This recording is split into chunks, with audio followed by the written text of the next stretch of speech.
7h, 9h, Europe 1 matin. Le livre du jour, Nicolas Carros, ce matin, vous avez décidé de nous parler du livre d'Éric Fotorino.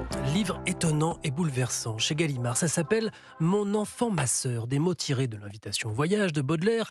Et puis on ouvre. Allons bon, c'est en vers libre et en prose, avec retour à la ligne. Vous savez, ça heurte un peu au début, puis on est pris malgré soi dans ce tourbillon de mots, cette scansion lancinante. Mais de quoi parle ce livre ? Alors ça, une histoire incroyable. Un jour, il a déjà une soixantaine d'années presque, sa mère révèle un secret. Elle a eu une fille, mais on lui a prise. Et elle s'explique. En 1963, elle est fille-mère, elle a Éric, donc déjà 3 ans, mais elle tombe enceinte à nouveau, c'est une fille, et sa mère, donc la grand-mère de l'auteur, lui enjoint de confier cette petite fille à une institution religieuse qui pratique une forme d'adoption illégale. Nous sommes à Bordeaux à ce moment-là. Et puis voilà, la vie reprend. Éric n'avait évidemment aucun souvenir de ça, jusqu'à cette révélation.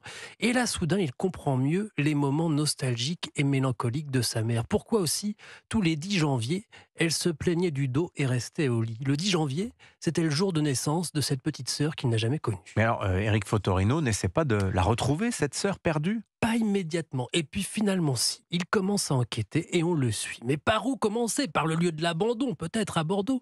Et puis il cherche, il fouille. Au début, il n'a même pas de prénom, juste une date de naissance, et encore approximative. Et puis il ne peut pas demander des détails à sa mère. Il faudrait pas qu'elle se fasse de faux espoirs. Et puis ça avance, ça avance. On suit l'enquête toujours sous cette forme poétique, mais enquête quand même, tout est vrai, jusqu'à la fin. Je ne vous dis rien, sauf que ça va bien avancer. Et l'épilogue est dingue.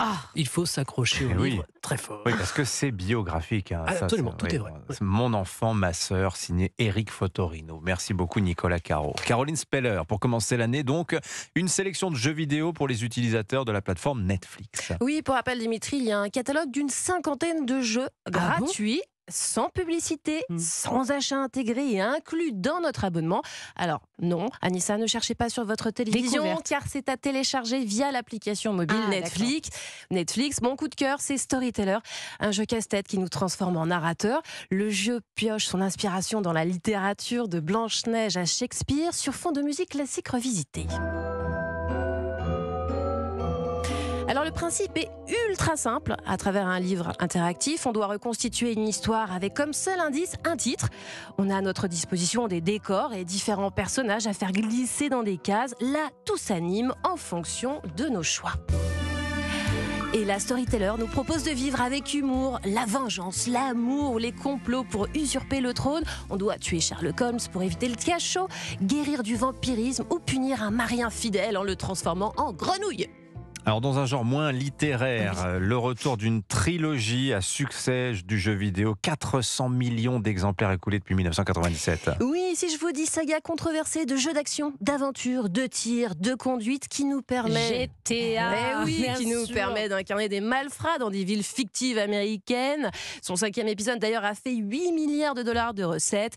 Vous l'avez deviné, Grand S Auto, alias GTA de l'éditeur Rockstar.